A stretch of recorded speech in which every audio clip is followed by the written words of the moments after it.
vous avez raison en fait de dire qu'il faut punir Biya. Vous avez totalement raison. Mais Kamto aussi a raison de dire qu'il faut le laisser. Parce que en fait, comment dire, il faut le punir, mais pas de la manière attendue, mais d'une autre manière, pas physique, mais d'une manière morale, mentale, une manière qui fait le plus mal. On va l'effacer de la liste des héros et des pères de l'indépendance sous tous les faux titres qu'il s'est donné alors qu'il n'était pas là depuis. C'est-à-dire, voilà, il adore les honneurs là. Faut pas croire, hein. Quand quelqu'un a une effigie partout, c'est qu'il aime qu'on parle de lui. Regardez la photo de Paul Biya. C'est elle qui dirige le Cameroun. Elle est partout dans tous les bureaux, partout, comme Staline avant lui, comme Lénine, comme Kim Il-sung, comme Kim Jong-il, comme Kim Jong-un et comme Mao Tse-tung. Bah voilà, c'est-à-dire des gens qui me le cultent, la personnalité absolument partout, comme Nicolas Ceausescu. Bref, c'est ça là, les despotes, les minables despotes qui se croient immortels et qui se, donc c'est tout. Et le générique.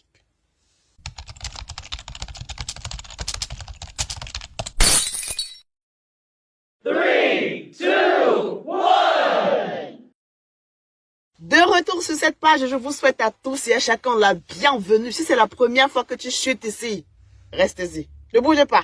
On like, on commente, on partage et surtout, on s'abonne. Laissez-moi vous welcome the way you are supposed to be welcome. The newcomers, you are the king you think you are the queen you think you are. Welcome. Et on va y aller, mesdames et messieurs. J'espère que vous êtes revenus. Maurice Kamto face à Paul Biya. C'est la suite de son discours là. C'était un moment bref, mais qui fait un peu la communication, l'essentiel de la communication depuis le meeting du 31 mai, le sort réservé à Paul Biya. Merci Franck Olivier. En tout cas, voilà. Maurice Kamto donc dit, et vraiment là je vous invite parce que c'est un grand moment de politique que nous avons vécu et que nous allons revivre ici. Maurice Kamto dit donc que il s'agit en fait, quand on parle de renaissance et quand on veut gouverner un pays, il s'agit de se trouver sur la plus haute marche, il s'agit de s'élever, il s'agit de grimper au sommet, d'être au maximum de ses qualités, d'être au maximum de ce qu'on peut produire en termes de valeur et en termes de vertu. Et grimper au sommet signifie avoir la capacité de dépasser ses propres douleurs, avoir la capacité d'aller au-delà du mal qu'on a subi, avoir la capacité d'être plus fort que l'injustice qui nous est arrivée. Et il dit, si ce n'était pas le cas lui-même, Maurice Kamto serait incapable de pardonner. Et c'est dans ce sillage-là qu'il réitère sa promesse à Biya en disant « En 2018, je l'ai fait. Avant 2018, je l'ai fait. Et même après 2018, je continue de le faire. » Bon, c'est quelque chose que nous savons depuis le début. Maurice Kamto a toujours dit cela. Il a toujours martelé cela, même quand il présentait son programme de 2018. Il a insisté dessus. Il va protéger la famille. Il se porte garant de protéger la famille de Paul Biya pour que rien ne leur arrive, pour qu'il n'y ait pas de règlement de compte à leur endroit. Ça permet de faire une petite pique encore à Franklin Nyamsi, ou à bisexuel politique. Franklin Nyamsi, depuis que Maurice Kamto dit qu'il va protéger Paul Biya, Franklin Nyamsi était très d'accord. Enfin, il soutenait Maurice Kamto. Il faisait des conférences de 2000 personnes sur Facebook pendant la nuit pour soutenir Maurice Kamto et cette posture. Mais soudain, alors que Maurice Kamto n'a pas changé de posture ni d'attitude, Franklin Nyamsi trouve que Maurice Kamto est le pire des dirigeants, comme il peut oser vouloir protéger Paul Biya. Vous constatez que Franklin Nyamsi a changé, or Maurice Kamto est constant. Qu'est-ce qui a donc fait que Franklin Nyamsi change? La réponse elle est simple, c'est ça qu'on appelle un bisexuel politique. Quelqu'un qui est capable de vous dire j'aime les gars et j'aime les go selon les saisons. Rien n'a changé, mais il aime les gays, il aime les go. Voilà, tu ne sais pas pourquoi, la même personne avec le même projet a été soutenue. Pardonner Yassoro, il va vouloir que, comme Ouattara a accordé l'amnistie, la grâce présidentielle à Laurent Gbagbo en 2021, il veut la même grâce présidentielle pour Guillaume Soro, qui est condamné à perpétuité pour atteinte à la sûreté de l'État et aussi condamné à 20 ans pour une autre affaire de détournement de fonds. Il veut que la grâce présidentielle soit accordée à Soro, un criminel notoire. Quand on dit Soro en Afrique, tout le monde sait que c'est un crime. Tout le monde l'assimile à la déstabilisation de la Côte d'Ivoire. Est-ce qu'il y a quelqu'un d'entre vous qui aimerait y aller manger avec Soro quelque part? En tout cas pas moi. Donc c'est ça les bisexuels politiques. Maurice Kamto ne dit pas quelque chose qu'il n'a pas dit avant, Depuis le début, depuis que vous le soutenez, vous savez que c'est ce qu'il a toujours dit cela. C'est toujours ce qu'il a dit, c'est-à-dire c'est toujours ce qu'il a dit. Il n'a pas dévié de la trajectoire, il n'a pas dit autre chose. Avant 2018, il l'a dit. En 2018, il l'a dit. Après 2018, il le dit. Il s'agit donc de grimper au sommet. Je vais diriger le Cameroun, donc je dois prendre de la hauteur. Je dois manifester de la grandeur. Je dois être quelqu'un qui a des valeurs. Je dois incarner quelque chose. Et ce que je veux incarner, c'est justement l'absence de rancœur, l'absence de haine à l'intérieur de moi. Je dois être capable de pardon. Ce n'est pas que celui qui m'a fait du mal a eu raison ou a bien fait. Mais j'ai montré que j'ai en moi la force de passer à autre chose. Et c'est pour ça que je réitère ma promesse faite à Paul Biya en 2018, avant 2018 et après 2018, de ne rien lui faire. On peut intuitivement penser, et je suis d'accord avec vous, de manière intuitive, on peut se dire non, il faut punir. C'est-à-dire, surtout la figure du président, c'est-à-dire, on peut se dire oui, il a fait du mal, je suis d'accord avec vous, moi je l'appelle le cannibale des taudis, j'ai tous les noms d'oiseaux pour lui, parce que comme je dis, c'est même pas des insultes, ce sont des faits, c'est des gens qui ont même, disons, massacré de la chair humaine comme pas possible pendant 43 ans. Comme j'ai dit, la viande hachée que vous appelez Martinez Zogo est actuellement au frigo, parce que les hommes de Paul Biya, habitués à massacrer des gens de manière impunie, se sont attaqués même à l'un des leurs qui avait eu l'outrecuidance de s'opposer à eux. Quand tu as des illuminés qui viennent m'écrire en commentaire, on va faire la même chose, on va voir, tu as fini comme Penda et Kuka, comme machin. En fait, c'est ce que vous souhaitez, vous voulez que ça se réalise. Or, ce n'est qu'un souhait. Ce que vous faites à Martinez Zogo, c'est ça qui est extrême. Vous l'avez transformé en viande boucanée. Vous l'avez découpé en petits morceaux. Il faut voir le rapport d'autopsie. J'ai écouté tous les rapports d'autopsie de A à Z de Martinez. Ça vous paralyse pendant une journée entière. C'est effrayant. L'état dans lequel se trouvait le corps quand on l'a retrouvé. Entre les présences larvaires, ça et là, les débuts de décomposition. Bref, vous avez jeté de la viande hachée à Ibogo 3, comme ça, au bord de la route, au vu aussi de tout le monde. Un journaliste que j'appréciais bien, malgré son socio-biaïste, il a bercé mon enfance avec, sur Radio Sciento, etc. Quand il faisait sa radio mobile, tout le tralala. Donc, voilà ce que vous avez fait de Martinez Zogo. Et donc, forcément, on peut penser, quand on est un opposant politique, que ce que Paul Biya a fait aux journalistes, même ses propres journalistes, ce qu'il a fait à Samuel Ouazizi, ce qu'il a fait aux anglophones, ce qu'il a fait à Pascal Zamboué, ce qu'il a fait à Bibou Nissa, c'est horrible, et il faut le punir. C'est ça qu'on va penser intuitivement, c'est-à-dire de manière automatique, c'est là que nous envoient nos idées, automatiquement. La vérité à ce niveau, ce que Maurice Kamto veut vous faire comprendre ici, la vérité à ce niveau, c'est que il n'y a pas de vérité en fait. C'est-à-dire, certains peuvent punir. Niveau, c'est que il n'y a pas de vérité en fait. C'est-à-dire, certains peuvent punir, c'est très bien, c'est à vous, si vous décidez de punir Paul Biya, vous avez raison de le punir, il le mérite, et moi-même, Wilfried Ekanga, je serais d'accord avec vous. Mais ceux qui pensent aussi que ils peuvent pardonner, c'est aussi bien. C'est-à-dire, pardonner n'a jamais été une erreur. Pardonner est une valeur. Pardonner ne signifie pas que le criminel a bien fait et que c'est maintenant quelqu'un de bien. Non. Pardonner signifie, malgré ce que j'ai subi, je suis plus grand que la douleur et j'ai pardonné. C'est aussi une bonne décision de pardonner. Il n'y a pas de manichéisme. Ce n'est pas mauvais de punir. Paul Biya a mérité tout ce qu'on peut lui faire. C'est mérité. C'est au choix. Soit le nouveau président décide de le punir, soit il décide de le gracier. C'est au choix. Donc le président a fait le choix de lui pardonner. Les deux décisions sont défendables. Pardonner, c'est une valeur. Vous faire du mal, si vous êtes passé à autre chose, c'est une page tournée, vous avancez, vous oubliez, vous dites, qu'il a dit donc j'oublie, je passe à autre chose. C'est une décision que vous pouvez prendre. Et c'est une bonne décision de pardonner. Maintenant aussi, vous pouvez décider de punir à la hauteur du préjudice, selon les lois de la République. C'est aussi une bonne décision parce que c'est conforme aux lois de la République. Donc on n'est pas dans le manichéisme de dire ça c'est bien, ça c'est pas bien, non. Les deux décisions sont absolument défendables. Ce que Kamto fait, c'est cette décision qu'il a prise. Je ne ferai de mal à Paul Biya. Parce que Kamto choisit de ne pas permettre que l'histoire retienne. La première action de Kamto fut de fusiller Biya. Il ne veut pas ça. Il veut pas entacher son nom avec ça. Il ne veut pas que quand on va écrire dans l'histoire, quand le premier président accéda au pouvoir, il se débarrassa de l'ancien président, il le fit coffrer au cachot, comme Moussa Traoré a fait de Modibo Keïta. Il a fait mourir en 77, le 16 mai 77 dans des conditions affreuses. Ou comme Sékou Touré lui-même a eu le malheur de faire mourir son opposant Diallo Telli. Non, Maurice Kamto ne veut pas que l'histoire retienne de lui cet élément-là, même si la punition est méritée pour Paul Biya. C'est de ça qu'il s'agit. C'est-à-dire, c'est de ça qu'il est question, rien d'autre. Il ne s'agit pas de dire subitement que non, Paul Biya, c'est un bon dirigeant, il fait bien, il faut tout lui parler, il faut tout accepter, c'était bien, c'était un grand patrimoine. Non, pas du tout. Il est d'accord avec vous, Maurice Kamto, que Paul Biya est absolument coupable et mérite tout ce que vous imaginez qui puisse lui arriver. Moi-même, je suis absolument d'accord. Si on le punit conformément aux lois, le sort zéro criminel, au criminel notoire, ce sera mérité. Même malgré son âge. Mais Maurice Kamto décide que lui, en raison de son pouvoir discrétionnaire en tant que président, il décide que non. Moi, comme j'ai le choix pour passer à autre chose, comme j'ai pas l'obligation de le punir, même si ce serait logique, je décide parce que j'ai aussi l'autorisation de le gracier, je décide d'utiliser la voie de la grâce pour que l'histoire ne retienne pas de moi quelqu'un qui a réglé ses comptes avec l'ancien président. C'est de ça qu'il est question. Donc, il est dans la posture de dire, mais vraiment, que Biya est là avec son vieil âge et sa pourrie famille, qu'il aille quelque part, je sais pas, qu'il aille couler ses vieux jours, comme Senghor en Normandie, bref, qu'il aille vivre, enfin, on l'oublie, qu'il aille vivre, qu'il vive. C'est-à-dire que la nature s'occupe de lui, nous, on ne va rien faire. Voilà la posture de Maurice Kamto. Mais évidemment, on va leur prendre, tenez-vous tranquille, attention, on va leur prendre tout leur bien volé, tout. Il s'agit pas qu'il a encore la fortune qui lui permet d'aller loger à l'Intercontinental, pas du tout, il n'est pas question de ça. Maurice Kamto ne dit pas, Paul Biya va mener une belle vie, Paul Biya va, ce sera le modèle à suivre, le patriarche, le sage, non, pas du tout. On ne va pas les laisser partir avec les jets privés de Brenda, les machins, tout ce qui leur permet de vivre, de se la couler tous à l'Intercontinental. Tout ce qui n'émane pas d'un salaire ou d'une retraite, ah non, pas du tout. On va tout leur prendre. Toute leur possession, toutes leurs concessions qui, à leurs yeux, sont des biens personnels alors que c'était acquis aux frais du contribuable. Ah, ça, on va récupérer. Donc c'est pas une impunité. On a dit, on va pas porter atteinte à son intégrité physique. Mais on n'a pas dit qu'il sera impuni et que rien ne va lui arriver. Ah, pas du tout. Ne rêvez pas.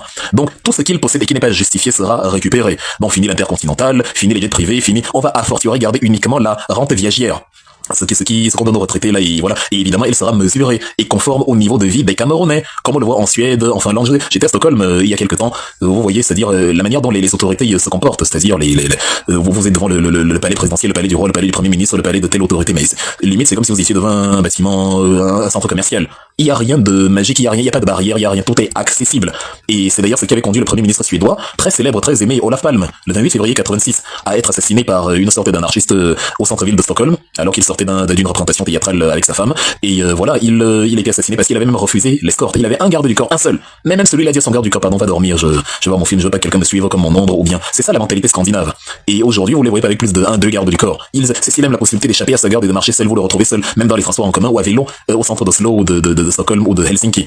C'est-à-dire, c'est comme ça leur mentalité. C'est ça, là. Donc, on ne va pas permettre à Paul Biya de mener un train de vie après sa présidence ostentatoire qui énerve encore les Camerounais comme regardez celui-ci, lui, vraiment. Non. On va, c'est-à-dire, ce qui, selon les lois, est réservé aux retraités qui ont assumé la plus haute autorité de l'État. Oui. Mais de manière à ce que ce soit raisonnable, parce que les enfants doivent avoir droit à la césarienne gratuite. Et je répète, c'est une décision de la présidence. C'est du pardon. Ce n'est pas que Paul Biya mérite d'être bien traité ou que c'est bien. Non, c'est pas bien. Il mérite le pire des sorts. Je vous le dis solennellement. Maurice Kamto le sait. Mais il prend la décision que moi. Je veux que l'histoire retienne de moi quelqu'un qui a voulu tourner la page et passer rapidement au développement du pays, plutôt que d'essorer bien comme une serpillière. Ça va me prendre du temps, de l'énergie, et voilà. Donc c'est ça, là. Et pourquoi est-ce qu'on veut pardonner? Je répète que, évidemment, ce n'est pas mauvais de punir, mais ce n'est vraiment pas mauvais de punir quand c'est mérité. Pas du tout. C'est que chaque méthode a ses avantages et ses inconvénients. Quand tu écoutes le président Maurice Kamto, tu soupèses un peu. Est-ce que punir Paul Biya n'aura que des avantages, ou est-ce que ça peut aussi apporter de mauvais côtés? Chaque méthode a ses avantages et ses inconvénients. Si j'étais président, si j'étais à la place de Maurice Kamto, je me connais, je serais peut-être moins gentil. Peut-être que je le ferais juger. En dépit de son âge, je le ferais quand même répondre de ses crimes, mais peut-être aussi qu'en faisant ça, ce serait une erreur de ma part. Genre, la sanction, elle est bonne, parce qu'il la mérite, mais les conséquences font que tu te dis, ah, c'est vrai qu'il méritait même ça, mais est-ce que ça valait même la peine de faire ça? Mieux, je le laissais partir avec sa malchance. Maurice Kamto a supposé tout ça, il a pensé à tout ça, il a vraiment pensé à tout ça. Et il s'est dit, il faut peser le pour et le contre. Même si Paul Biya mérite la punition la plus extrême, parce qu'il a tué des gens, mais comme pas possible pendant 42 ans, est-ce que, quand on va finir de l'appuyer comme ils ont fait à Martinez, qu'on va le découper en morceaux, est-ce qu'on va se sentir mieux? Et après, est-ce que le pays va mieux se porter? Et après, est-ce que c'est ça qu'on veut? Est-ce que je veux donc entrer dans l'histoire comme celui qui a fait ça? Bon, c'est ça. Sans compter que tu vas trouver une sorte de la petite caste de boulots tribalisés depuis 40 ans. Certains, je dis les boulots tribalisés, pas les boulots dans l'ensemble. Je dis les amis de Famandongo, la petite cohorte de protozoaires tribalistes qui depuis 40 ans confondent la République au village et incapables de jugeoter, ils peuvent s'en servir carrément comme un socle de, comment je vais appeler ça, un socle de vengeance qui va faire repartir le pays dans un nouveau cycle de violence, littéralement. Et vous savez que quand il y a un cycle de contestation comme ça pour calmer tout le monde, peut-être que vous vous retrouvez obligé de les mater, un peu comme Paul Biya a maté dans la violence les soutiens de Paul Biya, les gens du Grand Nord, parce que ils ne supportaient pas, ces gens-là ne supportaient pas que Paul Biya ait réservé un tel traitement à Amadou Aïjo en le condamnant 2 fois à mort par contumace et en le jugeant pour s'iliter contre la patrie, atteinte à la sûreté de l'État, déstabilisation, terrorisme, blablabla. Ils n'ont pas pardonné et Paul Biya a utilisé la terreur pour les mettre au pas. C'est pour ça qu'ils ont fini par se ranger. Maurice Kamto ne veut pas en arriver là.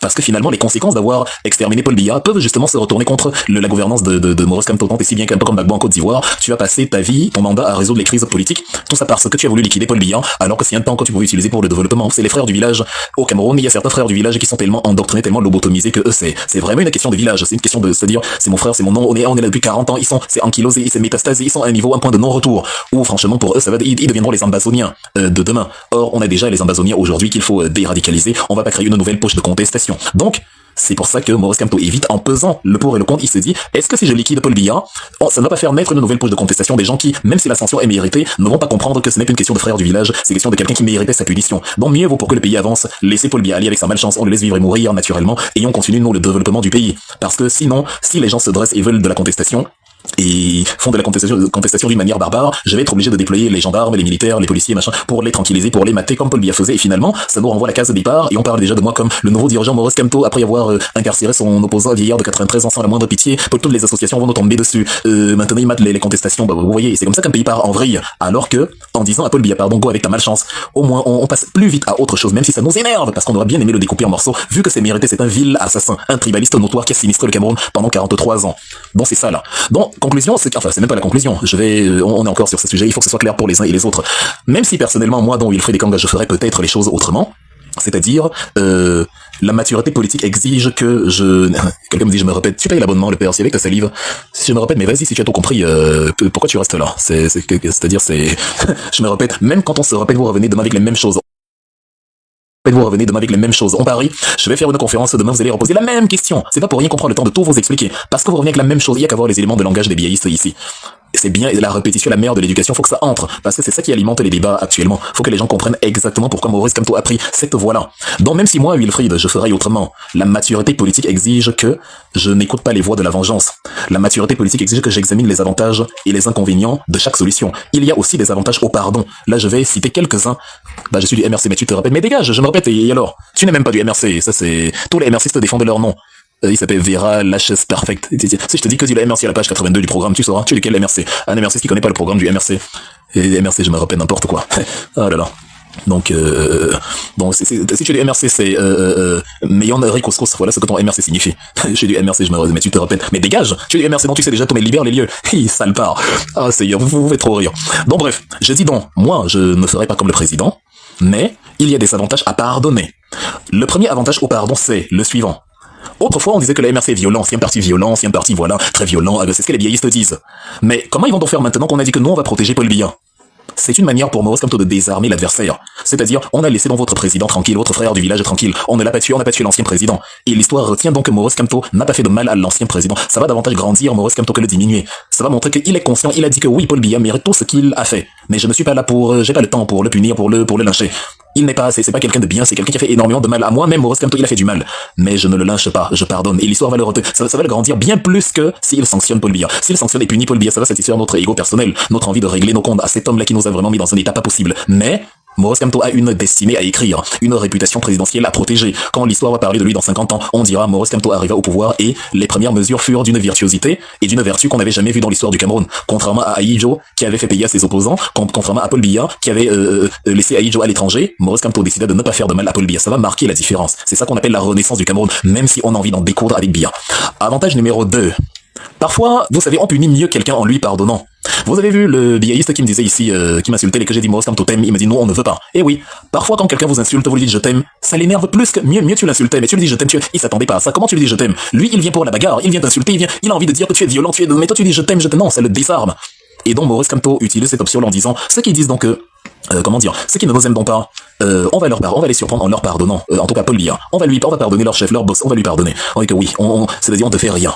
Et Paul Biya, certains s'attendaient même à ce que certains voulaient que Maurice Kamto dise je vais lui faire du mal, donc maintenant qu'on dit qu'on va lui pardonner, ils sont mal à l'aise. J'ai vu, vous avez une sorte de, comment il s'appelle, c'est MCM, il a l'intelligence d'une brosse à dents, comme ça, là. Il se fait appeler MCM, il a le quotient intellectuel d'un fer à repasser. Il dit, je l'ai écouté tout à l'heure avant de commencer ma conférence, il dit, oui mais, comment votre président dit qu'il va pardonner à Paul Biya? Paul Biya a enfermé Michel Ndoki, enfermé Célestin Jammeh, enfermé, et lui dit qu'il va pardonner, comment c'est possible?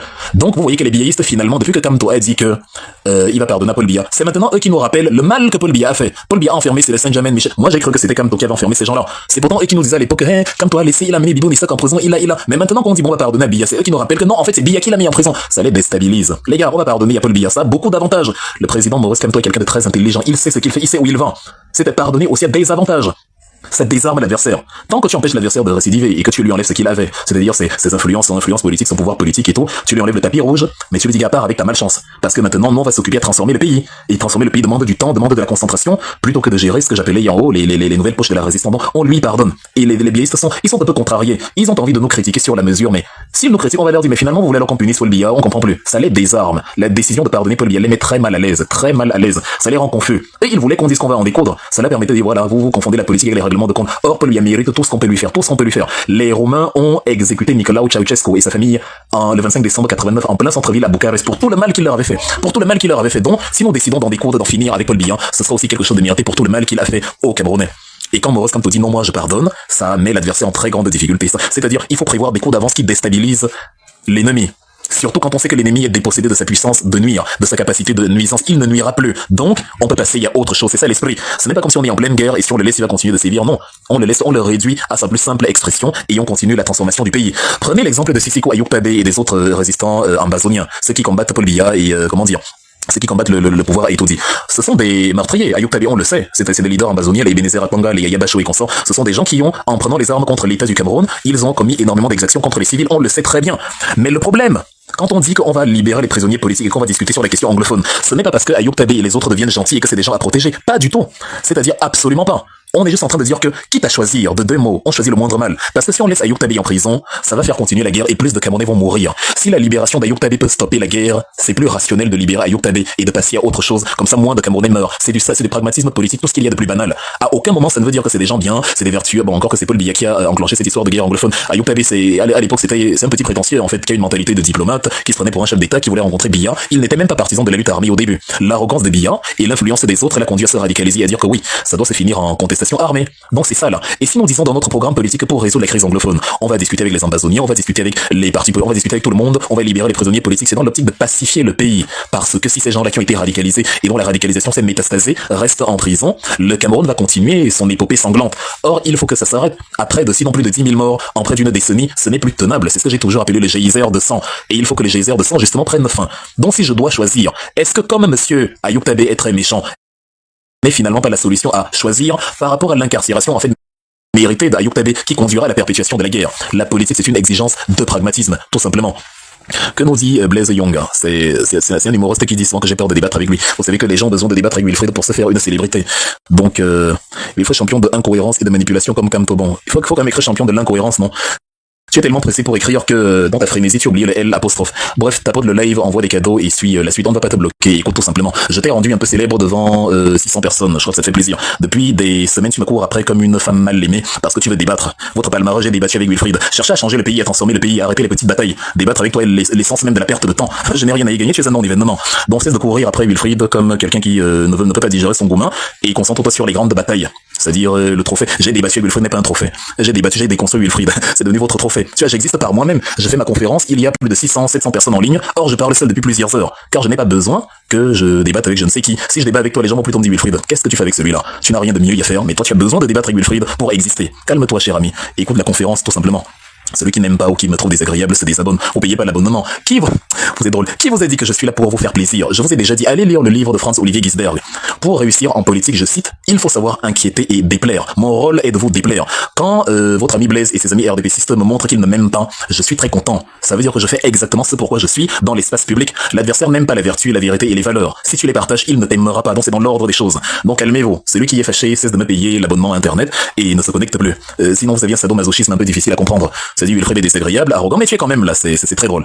Donc, voilà, poursuivons. Alors Blaise, parce que je vois beaucoup de gens vont te répondre en commentaire, si tu vas écouter même au forcing, je vais muter tes commentaires parce qu'il y a des gens qui te répondent et qui ne sont plus attentifs à ce que je dis ici. On est en train de dire qu'on va pardonner à votre ami Paul Biya. Tu dis qu'on est incohérent, c'est ce que Maurice Kamto dit depuis 2018 et même avant, on va pardonner à Paul Biya. C'est ça la constance. C'est-à-dire, il n'a pas changé de langage. Est-ce que tu as vu quelque part où il a dit, il va punir Paul Biya? On n'a jamais dit ça. Il a toujours dit qu'il va pardonner à Paul Biya, même si ses militants, même si son directoire n'est pas d'accord et qu'il comprend que Paul Biya mérite en fait le pire des sorts. C'est son pouvoir discrétionnaire en tant que président de recourir à la grâce présidentielle. Dans les lois de toutes les républiques du monde, le recours à la grâce présidentielle existe. Gbagbo en a bénéficié. Après son acquittement à la CPI, il était condamné à 20 ans d'emprisonnement en Côte d'Ivoire. Il a été gracié par le président en exercice Alassane Ouattara. Et d'ailleurs, il demande, outre la grâce, l'amnistie actuellement pour être réinscrit sur la liste électorale, ce que Ouattara n'a pas accordé. Ça relève de la discrétion de la plus haute autorité de l'État. Un peu de cours de sciences politiques, chers tous. Donc vous êtes très amusant. Et donc, comme avec Ayoub Tabé, donc quand on dit Ayoub Tabé et les autres, quand on dit on veut pacifier le Cameroun, on veut discuter du problème anglophone, il s'agit non pas de dire que c'est des gens qui étaient méchants hier et qui sont devenus bons aujourd'hui, mais de dire comme c'est la solution pour pacifier le pays, il vaut mieux avoir recours à cette solution pour que les Camerounais ne meurent plus. C'est facile à comprendre même pour des nourrissons. Dommage que des adultes doivent encore se faire expliquer cela dans les détails. Donc voilà. Et évidemment, Maurice Kamto a précisé qu'il n'est pas dupe. Parce que tout ce qu'il dit, merci pour les cadeaux Blaise Young. Tu vois que ça, c'est-à-dire, je sais pas ce qui t'arrive. Après m'avoir insulté, tu envoies des roses. Vous souffrez tous de, ah, les billistes, vous êtes incroyables. Envoie le lion Blaise. Pour tout le mal que vous avez fait au Cameroun au nom de Paul Biya. Je ne comprends pas comment tu me fais des cadeaux, mais tu franchis déjà un pas vers la renaissance. Je sais pas si votre esprit disjoncte ou ce qui se passe, c'est assez amusant. C'est très amusant. Donc, en tout cas, ça ne veut pas dire que la justice n'existe plus. Quand Maurice Kamto dit, c'est-à-dire que, c'est par amour. Tant mieux, l'amour est contagieux. Vous voyez comment la stratégie de Maurice Kamto finit par payer. Même les billistes nous envoient des cadeaux. Non, on ne peut pas vous envoyer de cadeaux, vous ne dites rien d'intéressant. Mais on vous aime quand même. Donc merci pour les cadeaux. Je les prends avec plaisir. Dis aux autres d'envoyer, hein. Je parle seul depuis des heures. Dis à tes amis billistes d'envoyer pour toutes les leçons distillées ici gratuitement. Ce serait bien d'envoyer des lions, des panthères, des phacochères et tout ça c'est si encourageant. Donc, bref. Et comme je dis, ça ne veut pas dire que la justice n'existe plus. Maurice Kamto ne dit qu'on va abolir la justice et que les criminels ne vont pas payer de leurs actes. Non.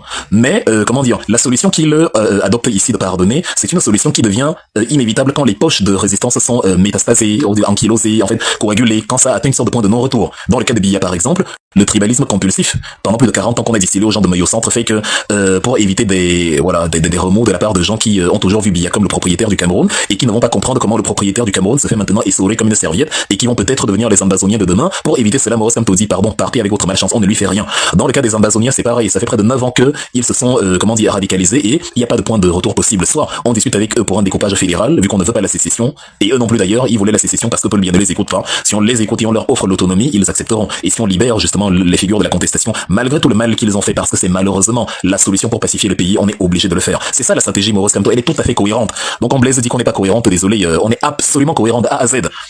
Donc voilà. Le troisième avantage du pardon, là j'en ai cité deux, il y en a trois. Le troisième avantage et la troisième raison qui fait que Maurice Kamto décide de pardonner à Paul Biya, c'est on a tiré des leçons du passé. Paul Biya n'a pas pardonné à Amadou Ahidjo, et est-ce que vous avez eu l'impression que le Cameroun se porte mieux? Ben non, le Cameroun ne se porte pas mieux.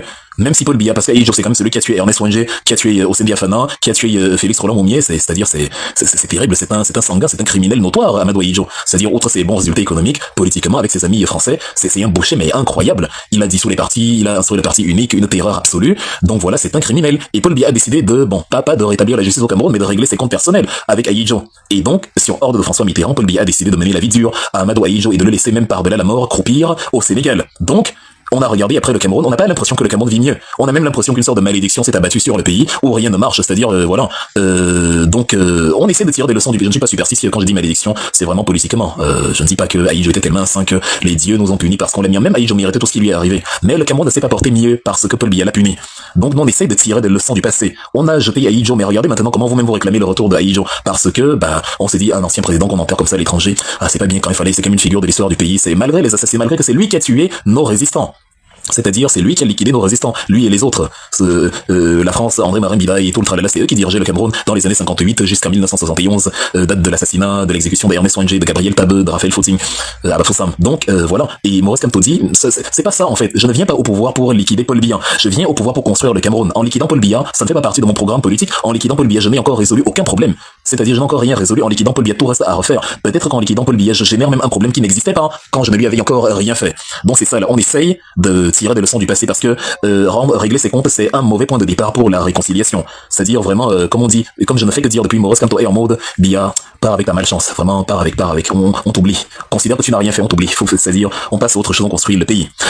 Quatrième avantage du pardon, le pardon de Maurice Kamto qui concerne l'intégrité physique de Paul Biya ne signifie pas qu'on va leur offrir l'argent du contribuable, les palais royaux, le tapis rouge et tout, et ça ne veut pas dire que Brenda va pouvoir pratiquer son dexoïsme dans les rues de Yaoundé en violation de l'article 347 du Code pénal. Ça c'est hors de question. Elle fait ça, elle part en prison. Les lois du Cameroun ne sont pas les lois de la France. Les lois du Cameroun condamnent l'homosexualité. Donc il y aura pas de passe-droit. C'est légal en France, non on accepte. C'est légal en Allemagne, on accepte. C'est leur pays, c'est leur loi. Donc on ne s'y oppose pas. Sinon tu t'y opposes, tu es, tu es sous le coup d'une accusation d'homophobie. Je suis d'accord avec ça, c'est leur loi, c'est leur pays. Mais je suis aussi d'avis que dans nos pays, on a nos règles. Et c'est nous qui décidons de ce qui est légal ou non. Comme on a dit que l'homosexualité n'est pas légale, elle n'est pas légale. Fin de l'histoire.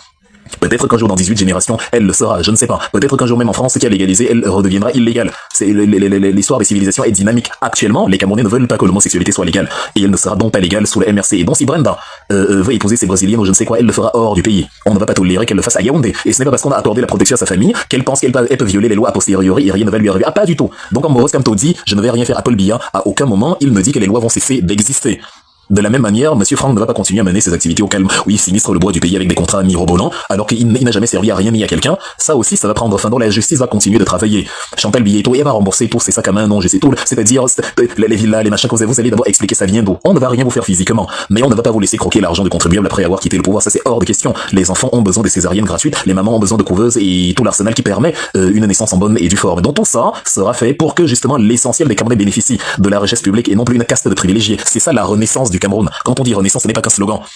Ça, c'est le quatrième avantage du pardon. Le pardon n'exclut pas la continuité de la justice. Si quelqu'un, s'hasarde à frauder les lois alors que, sous prétexte qu'il a été gracié et que voilà, tout est bien et je ne sais quoi.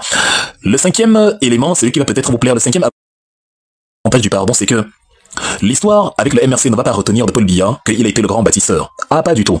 L'histoire va dire de Paul quand on demandera à Maurice Kamto qui était Paul Biya, il dira que c'est quelqu'un qui a eu peut-être de bonnes intentions au départ, mais il n'a pas su se rebeller contre les intérêts de la puissance tutélaire, la France, et qu'il a finalement servi les intérêts de la France. C'est que Kamto ne va pas faire du Biya bashing, il va dire la vérité, il va restituer les faits historiques. On va faire la vraie histoire de Paul Biya, celle qui sera enseignée à l'école, une histoire sans langue de bois. On va enseigner aux élèves que le patron de Elf, Loïc Le Floch Préjean, a admis lui-même que c'est la France qui a installé Paul Biya au pouvoir. Que c'est eux qui ont installé Paul Biya au pouvoir. On va leur enseigner les livres sur le scandale de la France-Afrique de François-Xavier Verschave qui a écrit et qui explique comment Paul Biya a été placé là par la France avec faille à l'appui. C'est même pas un débat, c'est incontestable. C'est juste que ce n'est pas enseigné. C'est pour ça que vous voyez Blaise Young par la vraie, sans langue de bois. Tout ce que Paul Biya a fait, on dira. Ce qu'il n'a pas fait, on ne dira pas. C'est ça l'histoire. Et l'histoire elle-même va condamner Paul Biya. On va vous présenter Paul Biya comme l'homme qui a refusé la démocratie dans les années 90, qui a matraqué le SDF le 26 mai 90 quand le SDF voulait être créé, qui a enfermé Yondo Black et lui a collé 3 ans de prison en avril 90 parce que Yondo Black voulait créer un parti politique qui a massacré, dont les militants vandalisé les boutiques des Bamileke à Sangbilema et Bolova et à Konolinga parce qu'on protestait contre le fait qu'ils ont osé soutenir l'opposition. Voilà la vraie histoire. C'est pas de la propagande, c'est l'histoire de la République. On va ressortir les reportages de Pius Njawé qu'il faisait en temps et en heure en 92, qui raconte tout ce que Paul Biya faisait et comment la radio centre émettait chaque matin à Yaoundé et disait, le poste national carrément, et disait carrément aux Camerounais de ne pas laisser les étrangers, c'est-à-dire les Bamileke, les Anglais, prendre le pays, les étrangers, vos compatriotes sont des étrangers. Sur ordre de Paul Biya, ça faisait le jeu de Paul Biya. On racontera comment Paul Biya a refusé que se mette en place une commission nationale électorale indépendante et comment il a fait que c'est l'administration territoriale qui gère l'organisation des élections avec monsieur André-Pierre Tchongui. Et le même André-Pierre Tchongui, on racontera comment André-Pierre Tchongui disait justement aux autorités de la région de s'arranger à ce que Paul Biya ait au minimum 60% aux élections. Donc on racontera comment le juge était à la fois juge et parti. On fera la vraie histoire de Paul Biya. C'est ça la pire des punitions qu'il aura. Vous vous souvenez que